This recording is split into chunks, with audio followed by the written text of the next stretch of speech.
kan itu jadi menyentuh. Jadi orang tidak memperhatikan lagi soal kenaikan BBM-nya, tapi dampak yang dialami oleh masyarakat kecil itu. Paham? Ya. Dan tulisan itu kemudian menjadi ringan, menjadi menarik, ya. Dan tentunya, ya, kalaupun misalnya dianggap hiburan, dalam artian hiburan itu eh, bacaan yang ringan setelah bacaan yang lain-lain dari sebuah media misalnya, bisa juga. Sampai sini paham maksudnya? Paham? Paham, Pak. Oke, ya. Bila ditulis dalam bentuk feature yang mengandung human interest. Jadi prinsipnya human interest itu adalah mengandung rasa. Prinsipnya itu. Rasa apa? Berbagai rasa, ya. Jadi kadang-kadang gini, kita menulis, kita menunjukkannya misalnya kayak tadi centering, kita menunjukkannya rasa yang kita tuju adalah misalnya kecewa. Tapi ternyata ada yang gembira, ada yang sedih akibat centering itu, gitu. Jadi eh, rasa yang kita targetkan itu, ya, penerimaannya belum tentu sama. Makanya kita nggak perlu mentargetkan rasa yang akan kita tuju. Paham ya? Kita tidak perlu mentargetkan rasa yang kita tuju untuk timbul dalam diri pembaca. Tidak perlu. Kenapa? Karena bisa jadi setiap orang berbeda-beda. Ketika membaca itu, rasa yang timbul di dalam dirinya itu beda-beda. Ya. Misalnya tadi berita kecelakaan, kita tunjukkan kan itu beritanya menyedihkan misalnya. Tapi apakah juga selalu menyedihkan bagi pembaca? Belum tentu. Ya. Misalnya ada orang yang nggak punya hati, quote and quote gitu ya, yang kemudian bilang, bodoh sih dia, udah tahu misalnya, udah tahu ada kereta, kenapa ditabrak? Dia nggak sedih gitu, malah menyalahkan. Mungkin nggak? Mungkin. Ya. Jadi rasa yang kita tuju nggak perlu kita fokuskan. Biarkan aja rasa apapun yang akan timbul dalam diri baca, biarkan aja. Tapi kita sudah menuliskannya dengan menggunakan rasa. Sampai sini paham? Paham? Paham, Pak. Oke, ya. Jadi nggak perlu mentargetkan rasa yang kemudian akan timbul di diri pembaca. Yang penting adalah kita menuliskannya tetap dengan rasa. Kita menuliskannya menggunakan rasa. Ya, itu yang penting. Kemudian yang kedua, yang penting lagi adalah kita membangun suasana tulisan kita itu juga menggunakan rasa. Kita membangun suasana tulisan kita. Jadi kalau kita menulis tadi tentang korban kecelakaan, suasana rasa yang kita bangun itu adalah kesedihan, ya kan? Tapi soal kemudian rasa apa yang akan timbul dalam diri pembaca terserah dia, gitu. Tapi kita sudah membangun suasana kesedihan di dalam tulisan itu. Paham sampai sini? Jadi feature, ya, itu berbagai rasa bisa kita bangun di dalam tulisan kita. Tergantung temanya apa, tergantung sudut pandang kita apa. Paham ya? Jadi kalau kita menulis tentang kecelakaan, misalnya, yang kita bangun kesedihan, itu yang paling utama. Soal rasa yang timbul dalam diri pembaca, terserah dia. Nah, sampai sini jelas? Jelas, Pak. Oke. Kemudian ada pertanyaan lagi. Mungkin nggak, Pak, dalam satu tulisan lebih dari satu rasa yang kita bangun? Mungkin. Ya, ini harus diingat. Mungkin, kenapa? Misalnya gini, saya menulis tentang Bali, tentang perjalanan saya ke Bali misalnya. Ya. Kemudian ketika saya menulis tentang pemandangan, maka yang saya bangun adalah rasa kagum. Kemudian yang saya bangun adalah rasa gembira, ya, rasa senang, atau kemudian rasa kagum, takjub itu sama, atau kemudian rasa rasa rendah diri di hadapan Tuhan gitu ya. Kenapa? Karena Tuhan menciptakan itu sedemikian sempurnanya gitu. Kita itu ya boro-boro bisa kan gitu. Nah, itu rasa yang kita bangun. Lebih dari satu rasa nggak? Lebih nggak dari satu rasa? Lebih, Pak. Oke, ya. Jadi dalam satu tulisan kita bisa membangun lebih dari satu rasa. Tergantung tadi ya, tergantung temanya, tergantung angle-nya, bahkan tergantung rincian dari apa yang kita tulis gitu. Kayak tadi kita temanya saya tulis tentang pemandangan di Bali. Tapi kemudian rinciannya apa? Misalnya saya sedang menikmati sunset gitu di pantai. Rasa yang saya bangun apa? Tadi ada rasa kagum, takjub, ya, kemudian gembira, kemudian juga misalnya jadi melo karena ingat sesuatu gitu ya. Kemudian juga rasa tadi rendah diri di hadapan Tuhan, gitu ya. Jadi banyak rasa tergantung kita. Jadi sekali lagi tergantung kemampuan penulis membangun rasa. Dan rasa yang kita bangun dalam tulisan itu bisa lebih dari satu. Jelas? Paham? Paham? Paham, Pak. Oke, ada yang mau bertanya? Silakan.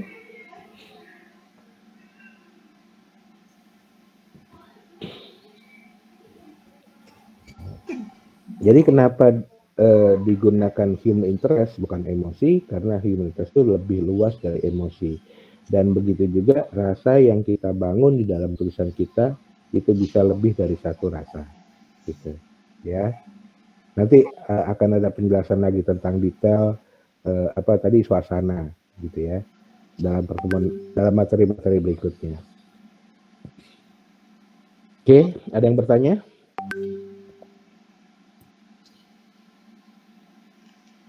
Jelas?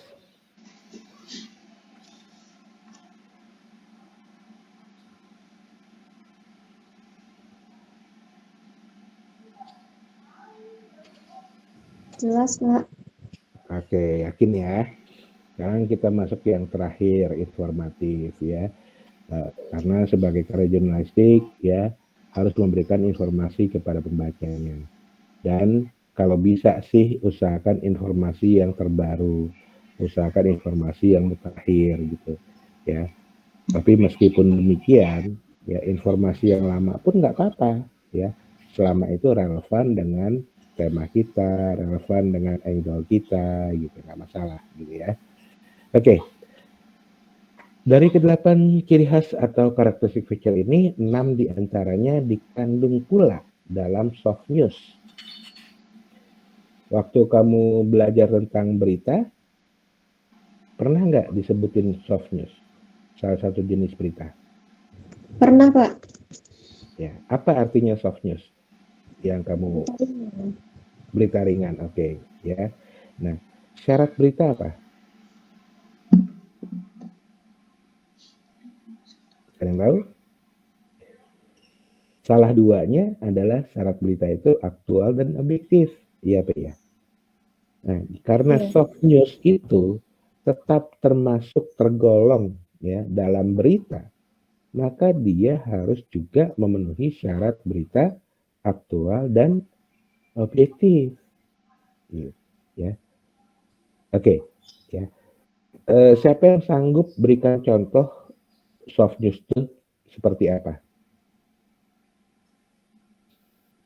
Ada yang mau kasih contoh soft news?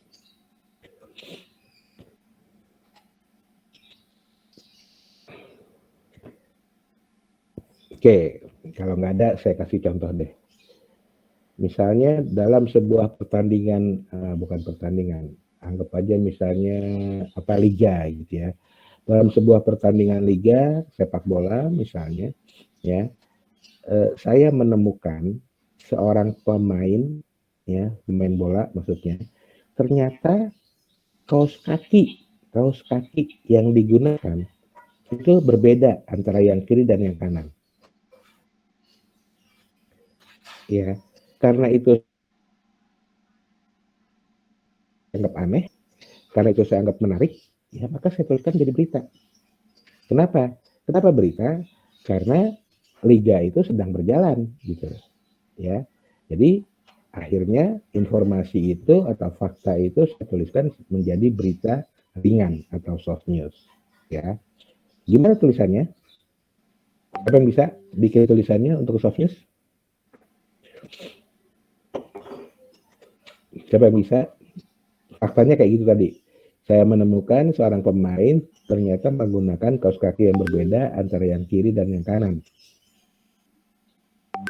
Entah berbeda warna, entah berbeda ketinggian dari kaos kaki gitu ya, entah berbeda motif gitu ya. Misalnya, coba siapa yang bisa menuliskan itu jadi soft news? Ada? Oke. Ya. Apapun yang kamu tulis dalam susunan kalimat seperti apapun gitu ya. Tapi ya berita ringan itu, soft news itu harus disebutkan kapan kejadiannya. Kenapa? Karena liganya sedang berlangsung.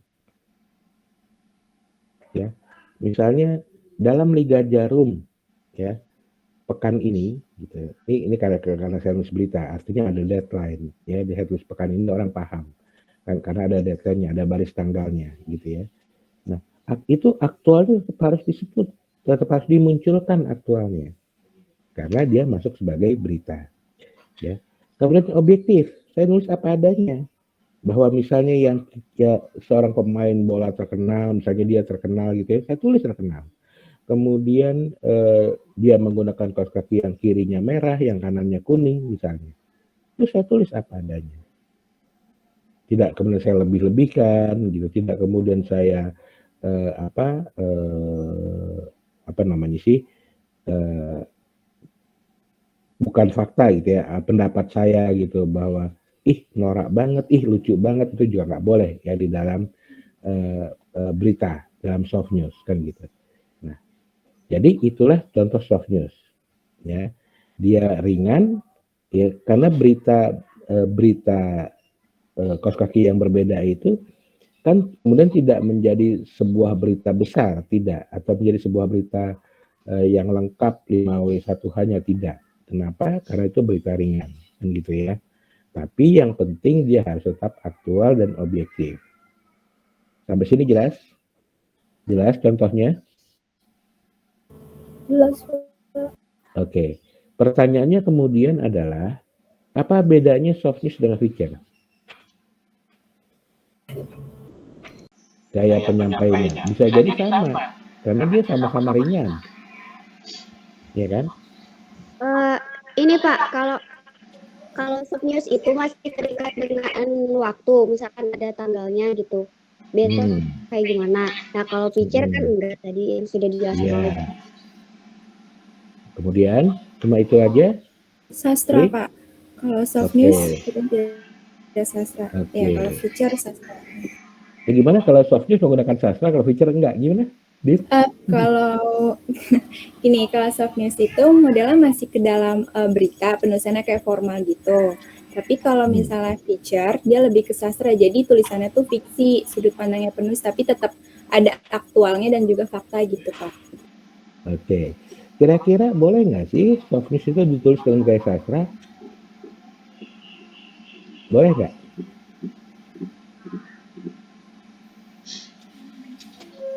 Halo. Kayaknya nggak boleh deh, Pak. Kata siapa?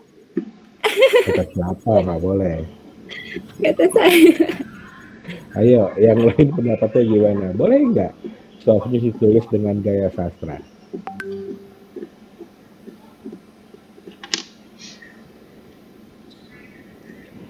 Atau supaya enak kita urut satu-satu dari atas ya, dari ciri feature ya. Yang pertama ringan. Betul nggak soft news itu ringan? Iya, ringan. Iya. Oke, yang kedua apa? Ciri khasnya apa feature di atas? Sastra. Nah, boleh nggak?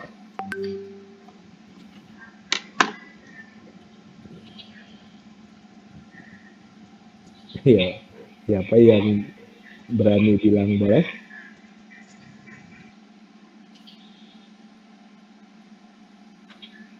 Boleh? Kok pada takut ya? Boleh, Pak. Kenapa, Sukaina?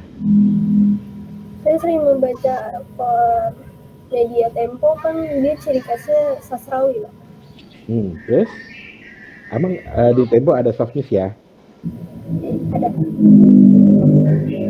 Bisa disebut contohnya di mana di Tempo yang kamu sebut sebagai soft news? Yang kamu anggap sebagai soft news? Dari berita yang waktu itu saya pernah baca mengenai festival ini Jakarta yang ada di lapangan Banteng waktu itu, Pak. Nama rubriknya atau nama kolomnya mas?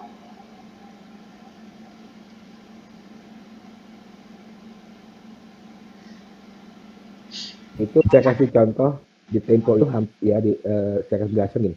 Di Tempo itu karena dia menerapkan new journalism atau gaya jurnalistik baru, ya maka hampir semua artikelnya itu bergaya sastra.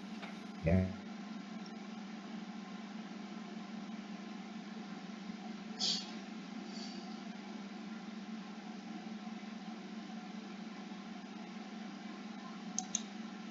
Kenapa? Karena gaya sastra yang dia gunakan dalam semua tulisannya, ya kita jadi agak sulit untuk menemukan yang mana fakta, yang mana pendapat, gitu ya. Artinya apa? Kalau yang disebut asli sebagai feature di Tempo itu adalah, tahu sekarang masih ada apa enggak? Saya udah lama nggak baca Tempo. Itu rubriknya namanya Indonesiana. Pernah lihat? Pernah? Nah, Indonesiana itu ya kalau dia aktual maka dia menjadi soft news gitu ya. Jadi di Indonesiana itu bisa soft news, bisa feature gitu. Kenapa? Karena sama ringannya. Tapi ketika dia aktual maka dia menjadi soft news. Tapi kalau dia tidak aktual atau timeless atau selalu aktual maka dia menjadi feature. Gitu ya. Oke. Tadi sampai mana ya tadi sebelum Sukaina apa tadi ngomong tadi saya nanya apa ya? Sastra, Pak. Sastra tadi. Oke. Ya. Jadi siapa yang sependapat dengan Sukaina bahwa soft news itu boleh menggunakan gaya sastra? Siapa yang sepakat? Ini udah dicontoh Sukaina masih takut aja menjawab. Ayo dong, beranikan diri untuk menjawab. Siapa yang sepakat dengan Sukaina? Atau saya balik, siapa yang tidak sepakat dengan Sukaina?